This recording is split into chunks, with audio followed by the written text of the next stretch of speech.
अस्सलाम वालेकुम। आज मैं बनाने जा रही हूँ एक ऐसी डिश जो अमूमन सबके घरों में बनती है, लेकिन मैं उसे थोड़े डिफरेंट अंदाज में बनाऊंगी।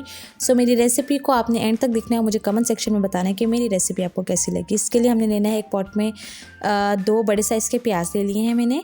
उसको मैंने एक पॉट में डालना है और साथ में डाल दूँगी 1 गिलास पानी।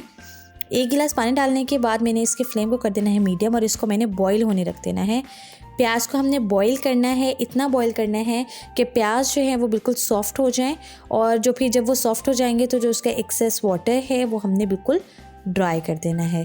उसके बाद एक अलग से पैन में मैंने लिया है ऑलिव ऑयल, आप आम कुकिंग ऑयल भी यूज़ कर सकते हैं।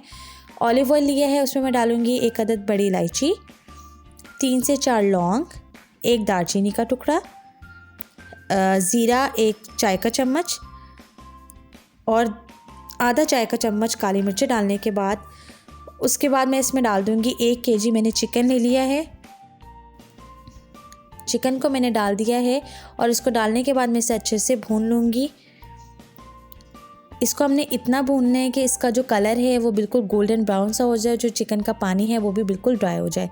जब इसका कलर गोल्डन ब्राउन हो जाएगा और पानी जो है वो इसका बिल्कुल ड्राई होना चाहिए, तो फिर हम इसको सेपरेटली निकाल लेंगे इस तरह से। उसके बाद मैंने उसी ऑयल में 1 टेबलस्पून जो है लहसुन अदरक का पेस्ट लिया, उसको मैं अच्छे तरीके से भून लूँगी। और साथ ही जो प्याज मैंने बॉईल की थी उसको मैंने ग्राइंड कर लिया है, और ग्राइंड करने के बाद वो मैं इसमें ऐड कर दूँगी। पानी मैंने नहीं डाला, खाली मैंने अनियंस को जो है, क्योंकि वो बॉईल हुई थी ऑलरेडी सॉफ्ट थी, तो मैंने उसको ग्राइंड कर लिया है। अब वो डालने के बाद मैं इसे अच्छे से भून लूँगी। इस तरह से मिक्स कर लेना है। फ्लेम को हमने मीडियम ही रखना है। साथ में मैं इसमें डाल दूँगी अपने मसाले, जिसमें हमने डालना है नमक, पिसी लाल मिर्च, हल्दी, पिसा धनिया पाउडर। डालने के बाद मैं इसे अच्छे से भून लूँगी इस तरह से। और थोड़ा सा हमने इसमें डालना है कोरमा मसाला, ये ऑप्शनल है, अगर आप डालना चाहें तो डाल सकते हैं। उसके बाद मैंने लिए हैं 3 से 4 बड़े साइज़ के टमाटर लिए हैं, उसको मैंने ग्राइंड कर लिया है, उसका पेस्ट बना लिया है, वो मैं इसमें ऐड कर दूंगी।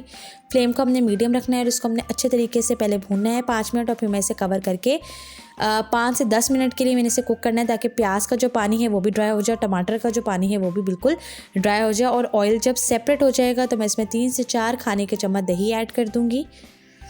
दही भी ऐड करने के बाद हमने इसे अच्छे से भूनना है, इतना भूनना है कि जो ऑयल है हमारा वो बिल्कुल सेपरेट हो जाए।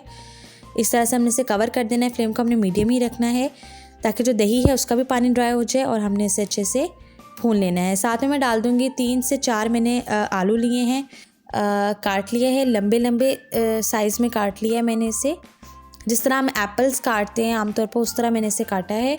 और साथ में मैं इसमें जो चिकन हमने फ्राई किया था वो भी मैं इसमें ऐड कर दूँगी। ऐड करने के बाद मैंने इसे अच्छे से मिक्स कर लेना है, और साथ ही मैं इसमें ऐड कर दूंगी 4 से 5 गिलास पानी के। अगर आपको बहुत थिक रखना है तो आप पानी कम भी डाल सकते हैं, पर मुझे जो है वो इसको पतला ज़्यादा करना था, इसलिए मैंने इसमें 4 से 5 गिलास पानी के डाले हैं। इसे मिक्स करने के बाद मैंने इसे मीडियम फ्लेम पे कवर करके रख देना है, ताकि जो आलू हैं हमारे वो अच्छे से गल जाएँ और जो ऑयल है हमारा वो बिल्कुल सेपरेट हो जाए। और यहाँ पे देखिए हमारा जो है आलू जो है वो बिल्कुल गल चुके हैं और ऑयल भी हमारा सेपरेट हो गया है। तो साथ में मैं इसमें डाल दूँगी 3 से 4 हरी मिर्चें, ½ टीस्पून मैंने लिया है पिसा गरम मसाला। ये डालने के बाद इसे मैंने 2 मिनट के लिए दम देना है, लो फ्लेम पे मैंने इसे दम देना है। साथ में एंड पे हम इसमें डाल देंगे हरा धनिया। तो लीजिए हमारा ज़बरदस्त और डिफरेंट सा आलू गोश्त तैयार है। मेरी रेसिपी आपको अच्छी लगी हो तो मेरे चैनल को लाइक करें, सब्सक्राइब करें और शेयर करें। Thank you.